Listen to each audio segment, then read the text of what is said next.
Well, I'd like to show you a little about the inside of Emalanga. Starting in the galley, there is a panel here to access the wind instruments, a handheld compass, fire blanket, a double sink, a hand pump for seawater, fresh water from the pump, a double sink, some monitors here, a battery monitor, an hour meter for the diesel engine, and a refrigeration fridge freezer. A very nice, very efficient, compact fridge freezer with good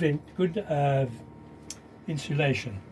Beneath the sink are there's an inverter on that side, 600 watt inverter for 220 volts. Two AGM batteries are the house batteries, 100 ampere hours each. A diesel tank hourglass, which tells me the fullness of the diesel tank at a glance. A backup foot pump for fresh water, and a refrigeration unit. There is storage space for glasses above this fridge. Longer items can go in there. Lots of storage space here for kitchens ware. A two-place gas stove with a crash bar. The stove has a grill. It also has an oven, a place for pots and pans. This is a very nice area for working in when the boat is sailing, because you can wedge yourself and hold on well. More storage space, and this is where our cutlery is kept, and up there. There's more storage space in these cupboards, and at the end here, both of them useful for bottles. Moving into the body of the area is this is an EPIRB fire extinguisher. Storage space underneath these bunks and behind the bunks. To access behind the bunk, it's easy to pull out the backing and you can access more storage space behind here. Beneath these bunks I've got two Vitas 75 litre freshwater tanks. That's in addition to 450 litres in a stainless steel tank, which I'll show you. More storage, open and closed. Place for CDs, books. This is the mast step right down to the keel, so that all the pressure is transmitted onto the bottom of the boat. Beneath this bunk is a very natty little toolbox, and for bigger instruments that I can't fit into this toolbox, I put them underneath this, accessible by pulling out the drawer from the bunk. The floor is very solid, 16 millimeters. It has a veneer, 4 millimeter veneer of Afromosia alternating with Canadian maple throughout the boat.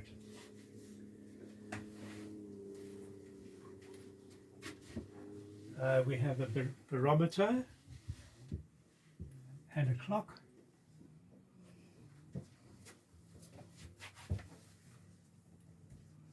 Moving forward,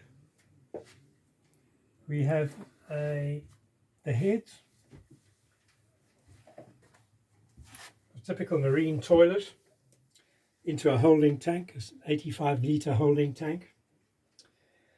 It has teak flooring which is permeable to water, so that this is a wet room, and we shower in here using this handheld which plugs on to a holder behind the door. The gas is provided by two 9-kilogram cylinders on the transom outside the boat. More storage space, and then the forepeak is quite nice and wide, room for 2 adults to sleep with storage space. That behind that is the motor for the winch and a remote control for the winch. There's also spare anchors and chains under here, and sail locker under here for the Jenica and spare foresail. This is cavernous cupboards. They're very deep. We have lots of storage within there. This door will close for security. Security and privacy. As you can see, our photo gallery, more book storage, more storage under there. There's a bilge pump, double action bilge pump under that bunk, which pumps up from the bilge. I've got 2 hi-fi speakers with an amplifier and a car radio CD tape player. Outlet for storing, 2 USB port outlet for storing, for charging cell phones or whatever. Fire extinguisher. Inside this cupboard is the SSB radio. That radio I'll show when I do the chart table. Underneath here I keep spare satellite phone which comes with the boat, a locator beacon, personal locator beacon in case you fall overboard, an extension speaker for the VHF radio if you are sailing alone at night and you want to hear the radio. Then there is let's do the table as well. Behind this is access to the motor, so you can easily take the steps away.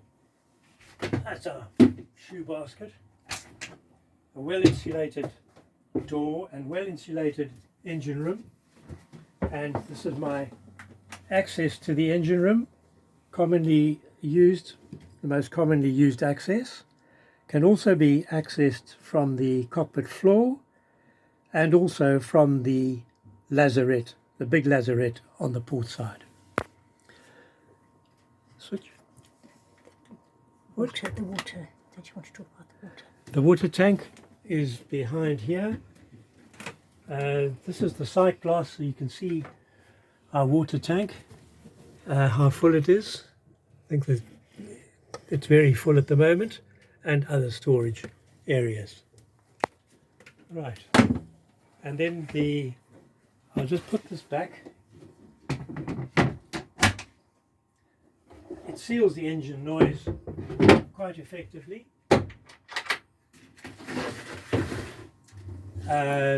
This is a saloon table. We have a Raymarine compass below here for the self-steering. So we avoid putting any metallic objects on here when we're sailing, but that is very nice for dining and wining. This also, by putting in that screw, it locks the table down, and these handholds become useful in rough weather. I'll just show you the bilge to see. Beneath here is a big bilge, and it's 21 big keel bolts hold on a very sturdy keel. Right, we'll do the chart table. So we have logbooks and spare access manuals up here. This is a Faruna GPS, which is linked to both an AIS monitor It's not a transmitter, but it is a monitor, and it also is linked to the marine radio, single sideband high frequency radio, and the distress signal, therefore you can see it gives a reading of what is on that screen there. If an emergency message is transmitted, they immediately locate where it comes from. This is a chart plotter. This is a radar, and you can see the radar working there. And then further back here is a very high frequency radio with the microphone.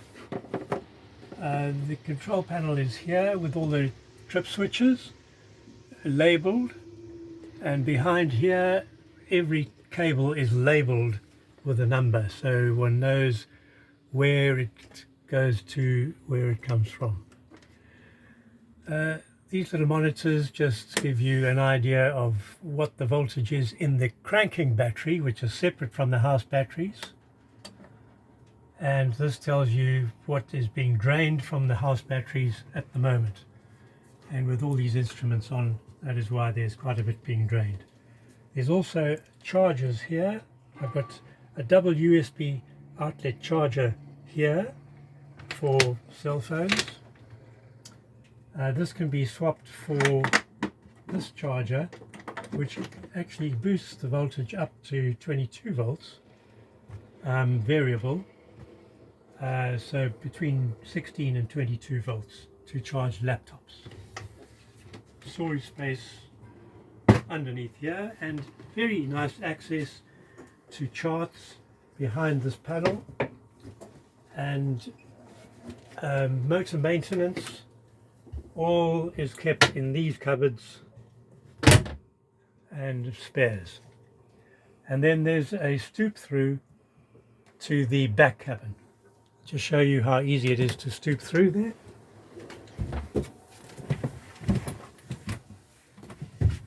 And are you coming through?